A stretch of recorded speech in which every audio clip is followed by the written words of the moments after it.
All right, welcome back to another episode of the Truth to Power. Today we have a unique episode format because I'm joined by two lovely guests who are also staff members at my university. So they play crucial roles here, play very key parts in my experience here. You know, I work very closely with them. And our first guest, she's the program manager for the Black Achievement Success and Engagement Initiative at our university. Ms. You better LaShareen know Howard. the full definition title of her office. I love that. You better know it. I did my research. Like You I said, better I work research. closely with y'all. Yeah, I think you should have just reframed me as like not lovely, but the brilliant. The brilliant. Oh my and then God. as you all You know? can see here to my left, we have the brilliant Dean of Assistant Dean of Initial Year in Family Engagement, Lamont Stamps. Yo, what's up? Okay. Happy to be here. No, I'm excited to be here. I will crack like a lot of dad jokes or uncle jokes, so my apologies in advance. Yeah, and it don't stop just here. He do it 24/7. Okay, I'm like, don't be acting brand new right now. 365 days in the year. But y'all got a little message y'all want to, put out there before we get started? Just making sure that everyone in this room understands and everyone who's listening understands that we are going to be speaking as two cool individuals over here that works for an amazing university, but our points, our views, our perspectives are not mirroring any of the university's perspectives at all. So we're just here as two different individuals wanting to express what we do and our passions. So yeah, let's get into it. I echo that. Yep. Yeah. If y'all weren't so cool, y'all wouldn't be on this episode. So once again, I want to say thank y'all for joining. But today, we got an episode talking about like y'all work, and also y'all impactful relationship that y'all have with, us USF students. So yeah, with that like primer being said, let's get started. So the first question is, and any one of y'all can go first, but briefly describe your role at the university and basically like your day-to-day responsibility so people know what you do. Lord, that's a list, a laundry list. I know, right? Okay, so for me as the base program manager, I prioritize ensuring that Black students graduate here on campus, so period. So that can be a myriad of different things. So programming, it could be placement in residence facilities, it could be being a part of two of our prong systems, whether it's the Living Learning Community or Marshall Riley Living Learning Community to be specific, or our Black Scholars Program. Those are just two subsets to ensure that we are continuing our goals of persistence and retention for our Black identified students here on campus. All of it is just to meet this goal to ensure that we're increasing retention, we're increasing graduation rates, more importantly, that we're increasing the population being here. As now, it's like, 13.49%, don't quote me. Okay. But you can, That's sounding promising. Yeah, so that's kind of like a little play into the work that I do. I'm trying to make sure to keep students here, maintain them here, bring what they need here, whether it be things they need to listen to, connections that need to be made. I help facilitate all those areas and more. So just to kind of shorten and condense the laundry load, because, I go wherever the university tells me to go and do whatever they need me to do. Yeah. And then you? Yeah, so I think similar to my colleague over here, one of my favorite people at the university, but I think for mine's a little bit more macro, and so I think just looking more at the holistic initial year experience for incoming new students that enroll at USF. And so whether that's supporting the BASE initiative, we have a good number of initiatives out there. I just actually left a meeting surrounded around undocumented students and how we can best support them. So I think for me, it's just kind of putting it all together from a holistic standpoint, really how we can support our initial year students. So that includes our first year students and our transfer students. But then also another part of my role is also how we can incorporate family members into that conversation and how they can best support their student success at the university. But my day, probably similar to LaSharen's, is it's just interesting day. Like I'm in a lot of meetings, a lot of conversations, but making sure that while I'm in those meetings that student voices are kind of centered in that space. I have a lot of conversations with students. I interact with a lot of students. And so I'm always asking their perspectives in terms of how we can better their experiences at the university so that they can stay here, and thrive while they're students at the university. Yeah. And I would like to say, like, first off, because I do work closely with y'all, either, being on orientation team or, being a member of the Marshall Riley and all the other, pillars of base. So I just want to figure out, like, because y'all are so, like, instrumental and, like, I feel like y'all are, like, really, like, glue pieces to, like, our experience here. Aww, how did y'all even Justin. get interested in, like, working with us, though? Or, like, wanting this to be the place where, like, y'all spend y'all time at? Wow. Okay. That's deep. I guess I'll start off because I think my story here was not planned, right? But my passion and the yearning to want to affect change in higher education was like, it had birthed like when I started my first role in student affairs, like as a graduate student. Yeah. So it was when I noticed that there was, to be short, it pretty much was, it was very clear that discrimination and bias was things that folks were not trained to handle in a way where both parties, either got the corrective conversation or a restorative conversation, but neither of those were at all any options. And so it left a few students who were the ones who were impacted negatively, Lord, to kind of have this bad taste in their mouth, probably not finish, want to transfer. And so that kind of left a bad taste in my mouth, to be honest, because it made me feel like, who do we need to go to figure these things out? Why is there not enough attention being brought to it? Yeah. And so I guess that birthed my portfolio into diversity, equity, inclusion, or commonly known as DEI. Right. Yeah. Because it was a moment where I was working in these spaces and, enforcing these policies, but nothing was being done that would impact people of color. And so that was a problem. And I figured I might as well utilize the skill sets and the knowledge that the school has given to me to be able to apply it in that way. So I started creating trainings. I was like, I've been in enough of them. My goodness. Yeah. Shout out to Res Life. But I've been in enough of them to learn that, these are the elements you need for training to be able to make this a continuous effort. And since these are the people that are enforcing trainings, let's start there with training folks how to have this or how to handle these nuances. Then that burned into something else with me trying to make programs to bring attention to it, bring in actual speakers and content specialists into these realms who can be able to help you illustrate and understand it to different magnitudes. Putting yourself in other people's shoes, you can say that to anyone, but do they really put themselves in other people's shoes? Right. We get to those points where how do we have those conversations and make it stick? And so through my transition of trying to excel in student affairs, that's when BASE called. That's when BASE showed up. That's when it was like kismet. It was a perfect fit puzzle piece.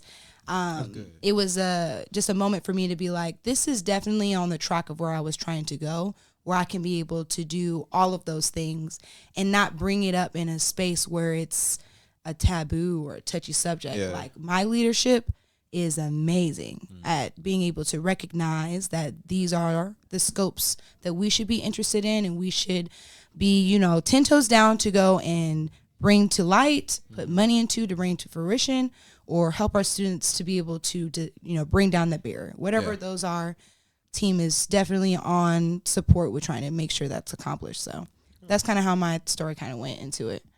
Yeah. Dang, that was deep. Right? From somewhere. Yeah. I think initially, I think as a high school student getting ready to go to college, you don't think about student affairs, higher education. Right. Like, is this a profession that exists? And so similar to LaSharon's comment or story is similar. I was at the time I didn't identify as a first generation college student. What? Because my parents went to college.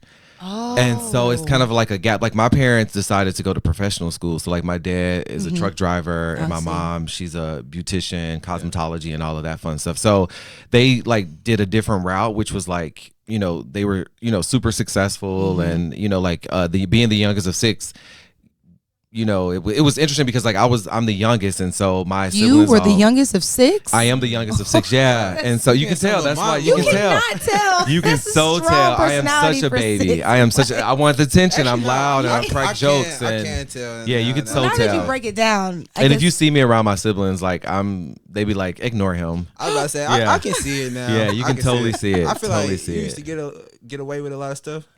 You know what? It's Because you do interesting. here. It's interesting. playing This is so probably much. another podcast for another day, but it's interesting because those middle kids are very interesting. So my 2 oldest siblings were protectors of me. So Right. if I like the middle kids would blame things on me, but it was really them that caused all the trouble, but they would blame me. And then my older siblings would be like, no, Lamont didn't do that. So I probably did get away with a lot, but also because I was the youngest, my parents were super protective of me. Yeah. And so it was an interesting time growing up. But with that being said, now that I understand the definition of a first gen, I was clearly a first gen Yes. student. But knowing that I was coming after my siblings who had already went to college, I kind of knew how to navigate college in a way that probably maybe the way that we look at first gen students is a little bit different. So as I went to school in the Deep South. I'm originally from Chicago, but we had a tragedy in my family where my mom passed away, and so we ended up moving to Mississippi. And so I had to go to school in the South, which was like a different space, a whole culture shock. And, like where I went to school where majority of my school was black. My teachers were all black. And so for me, like I had like being black, I was in the majority, kind of almost like I would imagine going to like a historically black college. But going to the South was like a very different thing. And so going to college in the Deep South, Mississippi State, I actually had a really phenomenal orientation leader.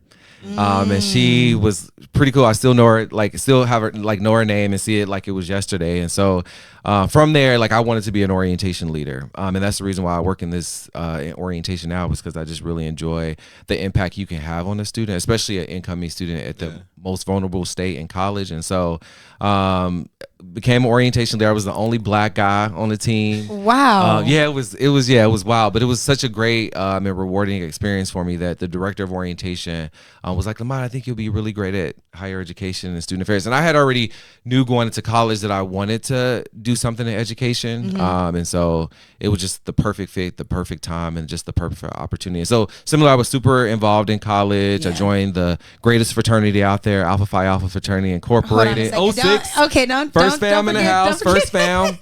But it was just a rewarding experience. And so what I try and do with my students is kind of have that same message. Like, you have so much of a impact in incoming students' lives that you don't know. And so just being able to deliver that message to the Go Team orientation leaders is really what I try and do, and really try and make sure that they try and make some type of an impact like that with our first year students. Okay, I feel like I got some good context on both of y'all now, for why y'all are doing what y'all doing. But going back to what you said earlier, you said LaShireen is one of your favorite people at the university. Yeah. That's because we're first fam. That's why. No, I can. If that's your question, I can. I have a follow up reason why. But I was about to see how much of your, I guess, daily task and things that you're actually doing intersect on a daily. Where are some of the ways where y'all actual formal jobs cross over to where y'all working together? Yeah. So I one of the things that we cross over, so we have this Black Student Orientation program that we do that is instrumental, I think, in terms of being able to collaborate and where our roles kind of intersect. I think the biggest piece is that we're probably in a lot of conversations, and maybe not structured, organized conversations, but we spend a lot of time at events and activities and missions opportunities, base events. And so I think from there is when we have those conversations. And so, and then even with y'all, with students, it's we'll be with a student, we'll crack a joke or we'll have a conversation, and then things just kind of come up oh, we should do this and we should do that. And so I think maybe not in a more formal way, but I think also in a formal way, there are initiatives and things that the university wants us to get done. And so we may not necessarily occupy the same spaces, but we're having the same conversations and we're working together to make sure that the experience is seamless for students. So you may not necessarily see it on the the front side of it, but it's happening on like the back end. Absolutely. I would even go on to say, like, there are even times when Lamont will definitely hit us up for events where he may not have seen our name on it and be like, y'all should be here. Yeah. It was very instrumental for me. I guess that's the key word for this podcast is instrumental. But it was imperative for me at, coming in as a new employee, because I'm like, 2 years in. And, I wanted to be everywhere, but I didn't know where everywhere was, right? I didn't know what spaces base would need to be or table or advertise, like what audience we would be probably, embarking, and how we would be able to, do that outreach, or what we would be exactly sharing. And so Lamont was huge in making sure that we were at the right places at the right time. There was a lot of spaces, even tabling events, where it was necessary for us to be there. Had we not been there, may have been impacts we did not make, and questions that we probably wouldn't have been able to answer because our representation wasn't there. Yeah. And as amazing as Lamont is, he's in so many different spaces with so many different hats, he fails to mention. He always will go above and beyond to bring up bass too, even though, like, bass is here and we have our own team to, do that part, but he will always show love in that. And so that's why that makes that collaboration like something you would seek and do often, because it's like you will make great things with someone like that who is passion oriented and cares about what they do. Yeah. I'll go and brag a little bit on my brother. He loves what he does. He loves his students so much that first year really is that like key moment to make you fall in love with the university so much, where you're like, if I see some bad days, maybe got some D's in some classes, maybe got my heart broke or whatnot, I can still find, love here. I can still find myself, my community. I can still build. I can still become the boss I want to be upon graduation, kind of thing. Yeah. But your first year, I think, is that part, that initial, like, the cheer jerker, the moment when you're like, I think this is it for me. I think I'm home. Yeah. This is my home away from home, whatever you want to call it. Yeah. I mean, all of us, like, I can even share that having my own first year experience was huge. My family were involved. My dad was a very military man, so he was much so like, what I say is law. So it was like, he being accepting of your choices was a big deal. Yeah. So him being a part of that first year experience is a huge deal. That's why I appreciate what Lamont does, because bringing family into the conversation makes or breaks sometimes those decisions for students. It really does. And having a whole red carpet laid out, and let me tell you, it is a red carpet that's laid out for first year students because of the efforts that Lamont and his team does to ensure that, like, you get those touching points. No questions are unanswered. We are overly in your face at this point. Yeah. Where you're, where it's like, did you do this? Did you do that? Did you go here? Did you go there? Yeah. Do you know this person? Like, you'll be around Lamont enough. You'll know about 10 different people by the time you're done whatever you're doing. Because, like, he's intentional with everything. And I think those are what we're about, is being intentional right now for these moments and for the future. Like, we wanted to continue and to be in a space of being a sponge. Yeah. And before you, I just want to like echo, like, same thing with her. I don't feel that way, but thank you. I appreciate, I receive. I'm not a person that likes compliments and stuff, but I will say that the reason why I say she's one of my favorite people, or the favorite person at USF, is that I feel like we're in a space where there's like no judgment. So like I have like my areas of weakness and things that I can work on, and she has the same thing, but it's just all love. Yeah. And so I think when you have a relationship with the person that you work with, where you become friends naturally, where you trust them with your most vulnerable, like, challenges that you experience while at work, it's just a very pure thing that is very rare. And I think that there is never a moment where I feel like she would go behind my back and be like, hey, Lamont did this or Lamont did that, without maybe pulling me to the side and saying like, hey, Lamont, you probably should have chilled on that, or you probably shouldn't have said that, or hey, I just want to commend you for the work that you're doing. And so I think in any space you occupy or you take up, where you have somebody that you meet and you just instantly connect. Like, I can't even remember when we first met. Right. But it was seamless, like we knew each other for a minute. Yeah, literally. Yeah. So I look at her, I'm like, probably could be her dad, but I feel like I look at her as like a little sister, a little telling niece. Your age at this point. I know. But I'm not that old. I can't be your dad. But yeah, it's just all love. So that's the reason why I feel like she's probably one of the rarest people like on campus where I feel like super comfortable, like just being myself. Nah, I'm glad I got y'all two specifically. Well, that's why I said I was like, first, us, oh, my bad. Go ahead, break I it thought down. we're in the break it studio down. right now, you know? Let me get back on this outline. But sorry, I didn't mean to cut you off. I know you had a follow-up question. I was just kind of thinking about the transition is going to, be talking more so about students, but I just really want to say that, like, a lot of, like, that first year stuff, like, I got an inside perspective on it because, like, I was on Go Team, like, with Lamont. So, like, yeah, like, Lamont would be like, hey, it's a group of black dudes right here, like, introducing to me because, like, I'm president of Brother Connection. Yes. And just, like, things like that to, like, really make sure that, like, you up your chances of enjoying your first year because it's a super meticulously, like, to your point, like, working with Lamont, actually being on Go Team, seeing all the different spreadsheets and stuff that's going on. It's like we here for like 2 weeks, just making sure that, like, the incoming students have, like, a good time. Yeah, it's a lot to I'm put not into looking it. forward to them Okay, spreadsheets. don't bring it up. All right, graduation Not yet. just hit. Yeah, This is yeah. vacay for us. Yeah. Like, Let me relax. tell you. Yeah. I literally just had to do a presentation today to CASA about orientation. So No. Yeah, I'm in look. it. It's in my zone right now. Okay. Yeah, Look. but I will say one other thing too. I say you got the polo If on, no too. students, if you take anything from this conversation today, it's all about who knows you. And so an example of that is Shy, who's getting ready to graduate next week. Right. He's getting ready Shout to out go to Shy. grad school at Texas A&M. And so when he told me that, I Go immediately Aggies. I have a frat brother that's a senior associate vice president, Oh, Texas look. A&M. Shot him an email, was like, "Hey, Shy's going there." And that is how a And village works. That is right how there. a village works. So Literally. it's so I think it's really about who knows you, Mm-hmm. and so being able to put yourself in that space is what I'm positioned to do, and so Yes, that's one of free my plug. goals. Get Yep. you your networks. Yeah. Keep them. So looking at how y'all look out for students, so well, I want to talk more so about, y'all student relationships. And like, I just really want to figure out, like, how do y'all balance having a professional and a personal relationship with us? Because, like, y'all are very personable people. We crack jokes. We spend a lot of time, like, at different events, socializing and things like that. And then also on the other hand, like, Lamont literally is like my boss for Go Team. So it's like that other side Dun, dun, of it. dun. So, like, how do y'all go about Let me approve that balancing time it? sheet. No. But I don't get paid for this, right? Nah, that's right. Right. Like, add a little extra 30 minutes. Now that he getting paid, did you see how you Right, slipped I that in did. there? I said, making the university look good. There you go. There you go. There you go. But yeah, I'm just wondering, like, how do y'all like balance walking that line? So to be honest, I think over the years, any professional will tell you they've made either hard boundaries or they've, removed themselves from student-facing positions so that they have, kind of had that balance there of student versus actual work.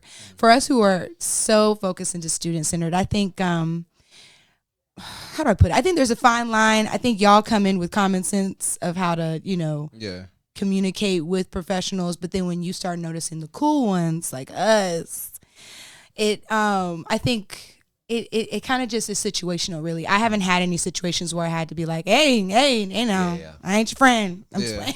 But, like, I haven't had to assert authority in that way at all. I think the community of Black folks here, I just say where some of them were raised right, some of them still, the grandma is still around and telling them how to, be mindful of your elders and stuff like that. But a lot of other times is we appreciate y'all's new beginnings, how y'all are coming as you are right now. Yeah. So it's not really much. It would do us a disservice to critique or to come in so harshly that way when we know, like, this is y'all growing. You are definitely different from how you were freshman year, Justin. So it's like I was able to witness that. So it's like I couldn't, harp on whatever your, challenges were in freshman year when I already knew it was inevitable that you would get through those challenges and be here now. Right. So it's like we take some of it as it's growing pains, and also it's because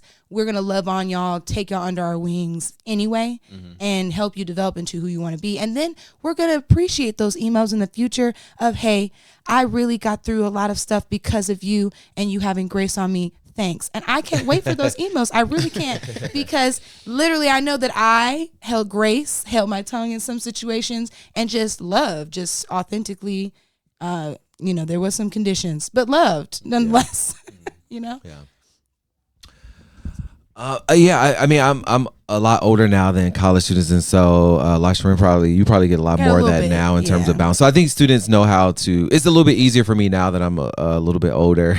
This is twice I know now. ages. Y'all want to know? Go ahead, put it in so the it is a chat. little bit different. So I think that. So I Put it in the think chat. that I think that students have a little bit more.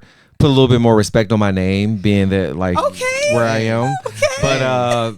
But I mean, it's. I would say it's easier now than it was when I was younger. It's because you a dean. Is that why? Well, no, I think it's because I think it's. I mean, a lot of it is just due to like age. I would say, you know, I used to be a looker. People know what's going on. I used to be a looker. Okay, Pretty Ricky. All right, calm down. No, I'm just playing. I'm just not pretty.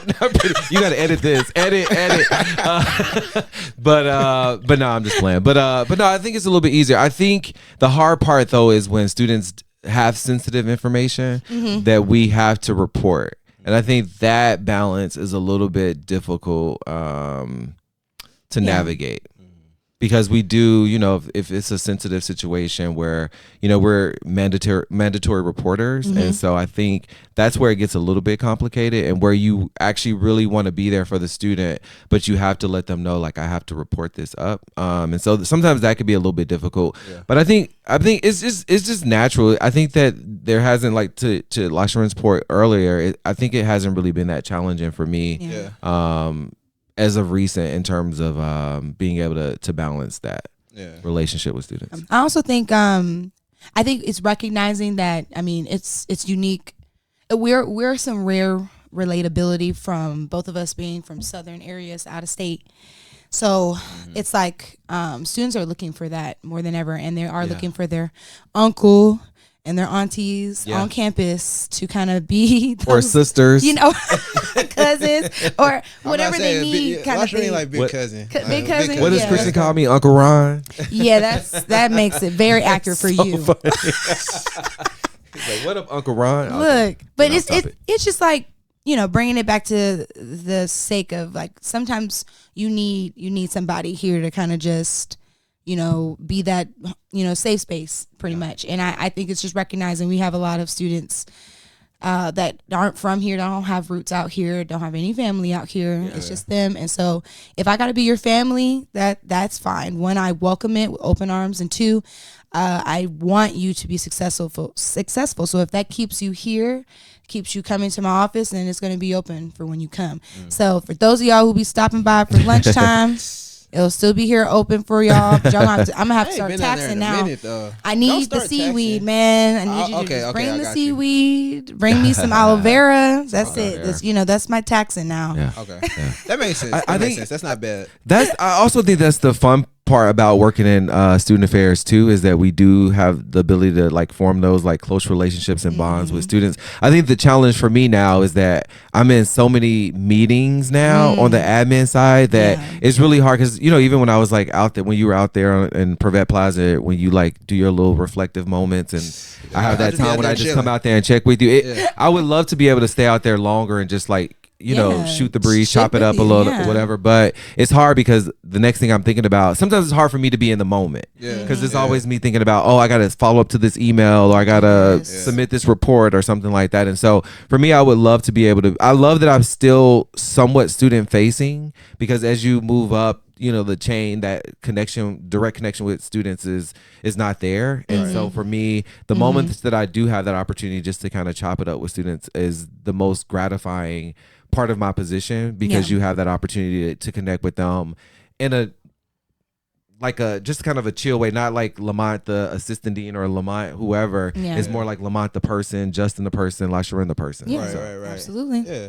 And then that actually transitions well into, like, the next question I had, because, you know, Lamont, and this is you bringing it up, not none of us though. You kind of bringing up your age though. And I'm wondering, I knew he was gonna talk about it. Because look, you are. Can you programming. talk about this on the on the podcast? You don't talk about nobody else. No, I'm just playing. Just joking. You program for, like, you know, first year incoming students. Yep. You know, obviously that gap between you and them widens every year when you, like, let in, like, a new class and things like that. And then like, you are like program managing for a base, and you get, like, a new class, new people coming in. And I'm wondering, like, as time goes on, how do you all go about managing, like, that generational rift that may come, or not rift, but, like, the generational gap that may come between maybe what your ideas are with initiatives and programs, and what the new incoming, younger or different classes would, see as something that's engaging. Yeah. How do you guys navigate So that? you've been starting the other one, so I don't want to feel like I'm stealing your answers. go ahead. But I think for me, that's the easy part. Yeah. And it's the fun part. Yes. Because what happens is,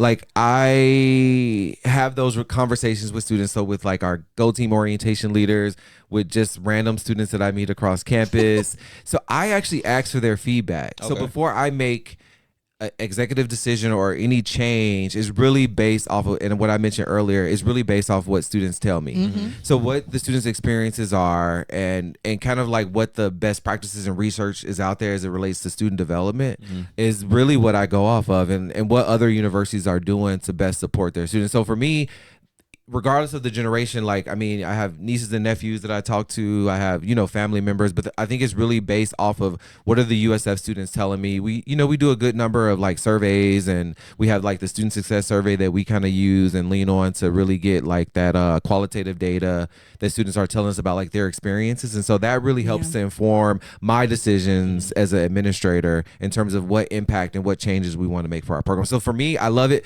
But then I think if there is like some type of challenge, I love when we can get behind closed doors and like we can just challenge the hell out of each other. Yeah. So it's whether like, Yeah, I remember like I used to where- have difficult conversations with students where the student wanted to throw like the ball up against the wall or whatever. And so it was like a very like hard conversation, but at the end of it, we got really, really close because he was able to see my perspective and I was able to see his perspective. And so for me, those are like the conversations that I really want to have Yes. with students, because it's where I can learn and challenge myself to think differently, but then Right, also right. the students can do the same. Yeah. I would even say like I echo on it being fun. It is such a laughable thing to watch how generations change or can be similar to past ones. Yeah. So a lot of times I look to see like, oh, what was brought back now? Like we over here wearing wide bell leg, bottoms the wa- I again. know. Like what? I got rid of all mine. Okay. I'm sitting here like, let me looking in my closet finding me some, because I used to love that style. Yeah. So it's just like, it's funny stuff like that where you see things coming back. And then also for base wise, it's unique for us to do the research to see, are these the same problems that are coming up for Black students that we've noticed in 2016 for incoming class as we start to continue with our incoming class for 2024? Like, are we nipping the bud in this situation, or is this still a situation? Has it grown to this caveat and now is causing this problem, or is it in a different presence now? Like, does this generation impact it more? Like when we're talking about how to afford to even go to school semester per semester. It's the number one thing that we see that our Black students are kind of suffering with and having to be burdened with, or their families are burdened with. Is that still a reoccurring thing as we keep going through the generations, or are we starting to see students coming in with scholarships, or are we starting to see students that are going into these majors instead? Like, it's all about data and how we read it and look at it. And then that helps us discern what ways we can be able to support students in these areas. Okay. Like, for 100%. example, with COVID, that class of students that came in did not know how to be social at all. Wouldn't leave their rooms. It was higher risks for them to have what is it called? Health and safety checks to make sure that their well-being is okay, and holistics. So that was a key for us research-wise. It's like, okay, so we need to, their situation and challenge on campus is going to be how to connect with one each other, how to build community. So what did we do? We went heavy on doing a lot of community where it had incentives for students to come out. So you're not just coming out here just to, be awkwardly in a box with the people you don't know. We're going to have activities. We're going to have incentives for you to bring maybe people so you're not the only person. Or, of course, there's like a nice Bone App plate ready for you. You know what I mean? Bone App. Gonna have some good little selections if you Y'all choose had them right. lamb chops at the That block party, No, this was like last week. Yeah, at the senior thing. The last capstone? Friday. Yep. Yeah. I had them lamb chops out again. I Them was chops like, are ooh. gone. Yeah, Yeah, they went fast. Last very long, but yeah, just to that point of we try to find the problem between generations and try to work to help alleviate in those areas when they come into the college campus atmosphere. But then also, not to mention, like, I think some of the problems that every generation experiences in some way is similar. And so it's just what available resources do we have now to be able to help support those issues. Yeah. I feel like I got some real good answers on that because like I don't see the other side of like the surveys and all the other stuff that like we feel like is like more busy work and stuff like that. So like, check this out. My at challenge least it's going. If we showed them to you, would you read it? Right? Would you read them? Bang, would you read it? If you showed me the response to the surveys, would you read them? I would. I would be curious. What would you do with them? Yeah, what would you do with it? I would compare how people respond to a formal channel versus how people will respond to one of their peers' channels. So like if I put out some type of survey, or if like Brother Connection put out some type of survey and was like asking about the same things, trying to see like how that might be an idea I have to play on next semester. How much the more students do it. Students by students. We give y'all the survey and y'all put it out. Just I y'all was about to say, let's work or out. if you developed a survey, what would that survey look like? What questions would you ask? Yeah, that would be interesting. I would want to be know that interesting. too. That's a case study. But we can figure out, this is a topic for another conversation. More different ways that we can. We're going to be employing Justin. Y'all watch. I know. I can't wait till when I bring him on my podcast. Stay tuned. Lamont's podcast. What is it? LL Cool J. LL Cool J podcast coming soon. Coming soon. We might have to make this a regular thing. I know. But right? we are, coming to the home stretch of it. Coming around to our last question. Dang. It's a joyous question. It's a happy question. Let's go. Okay. So I'm trying to figure out what are like y'all most proud memories and moments working with students. I don't want to cry. Oh wow. Dang, that's dope. Oh man. Okay. Proud moments, memorable moments working with students. To be honest, I think it's for me, it has always been whenever I leave an institution and I connect specifically with my Black identified folks a little bit more closely, because I definitely take folks under my wing. I've always done that. Maybe it's because I'm an alpha woman. I don't know, but 08. But I have always been a service to all mankind. So I've just you better be made a service. sure. Just make Nelly sure Quanda that will be proud. she would be so proud. Look, but just to get back to the nitty gritty, my most memorable moments really is my students reaching out after they graduate, knowing that I'm still here on campuses, or vice versa. If I leave a campus, they're still connecting and reaching out. I don't know. I guess it just shows that that relationship meant a lot to them. Yeah. That it wasn't about the placement of where I worked that happened to be, incapacity for them at that time. But also it's just like, it brings me so much joy that you made it. Like all my grit, sweat, and yelling at you, you made it. And I hope you remember the lessons. I hope you remember the moments when you cried in my office, when you were sad, when you thought that there was no hope to the situation, and you stayed true to the goal, true to you, stayed on the straight and narrow on the path, and just, I'm a shout out, put it up there, pray to God, let him know what's going on. Just, keeping that all in your, realm of being. That has always been a memorable moment and a joy for me to see, because like when you get to that moment, you'll probably think of all those people who really were there, like who really were 100%, there, 100%. Like not the ones who may have just like, was so proud of you of that one accolade, but was there for you during those moments when you weren't there for yourself. In those moments, I appreciate those who do go look back and remember and show grace, say thanks, or even come back to visit. That brings me the most joy, is when you make time and space in your adult life now. You're not too bougie to come back over to your old stomping grounds and say hello. So yeah.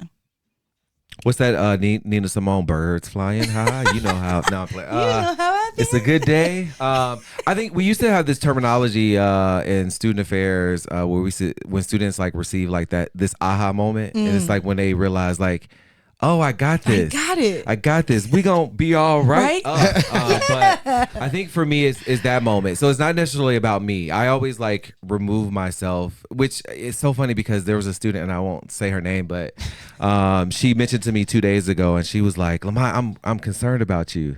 I'm worried about you because every time I'm around you, you're always deflecting. She's like, you're always like making a joke, and so I had to. It hit me. I was on the bus going home, and I was like. I was trying to like, being like a psych major, I'm always like intrigued by like people's thought processes and different things like that. Wow, and I'm so learning so much about I was you like, am too. I really doing that? And then and then I had like a conversation with my sister about it, and I was like, the reason why I deflected is because I never wanted to be about me. I always wanted to be about the student, and so that for me is just like, I'm not gonna cry, but it just makes me emotional because you have the student to say like, oh, like Lamont, I'm concerned about you, and it wasn't necessarily because it was anything like in particular. I think she just really wanted to know how I was doing, and because I never really like talk about it, she thought that I used it like my jokes or whatever tactics I used to really circle it back to them as a like a defense mechanism. And so for me, like, and I mean, Go Team does it for me as well. They're always like, Lamont, how you doing? How you doing? How you checking? And I'm always like, oh, it's good. Like, you know, so it's just me moving on to the next thing. But for me, like, when I go home and I like chill, like I have that me time for me to like just process like my life. And so for me, you know, I'm good, but it's really about you and your experience. So for me, that's the most rewarding thing for me now is that I have students that like, no, I'm concerned, but I'm checking on you too because I want to make sure you good. And so I think for me, those are the moments. Brings me joy is when you have students that are also as concerned about you as you are for them. That's that's beautiful. That's actually heartfelt too. Yeah. Y'all doing some real tear jerking at the end of this episode. You know, I'm not actually. It's just like a lot that goes into it. We really love what we do. I mean, it's not anything fake around here. And we appreciate y'all because like y'all really do make the experience like that much more better, or if that's the appropriate way to say that. I mean, but we know try. what I'm saying? Like, because if y'all wasn't here, like, I honestly could not imagine it without y'all here with like personable Black faces that feel so familiar to like, you know, people back home, different places of the country that's like not anywhere, because San Francisco is not a like Black, because you know we got our Black epicenter. People, but it's not it's not a hub of like that feeling. So to have it just right there at home, you know, really at the UC in the middle of the campus, it really does mean a lot, you know, and it really does mean a lot that y'all came onto this episode and started to, you know, build something. This is my first. Okay. This is my first staff episode. First of many. My first staff episode. This is great. Yeah, this was great. I appreciate y'all for, you know, joining me. We appreciate you. What brings you joy? Right. What brings me joy? Let's turn it around. Wrapping this semester up, you know. There you go. Yeah. For Aja and Stephanie next. Now, I was about to say, I need Dr. Sears on here. Yes. Oh my God. I would love to. Get her up in here. She'll be great. That'd be dope. But with that being said, I want to say thank you for joining another episode of Truth to Power.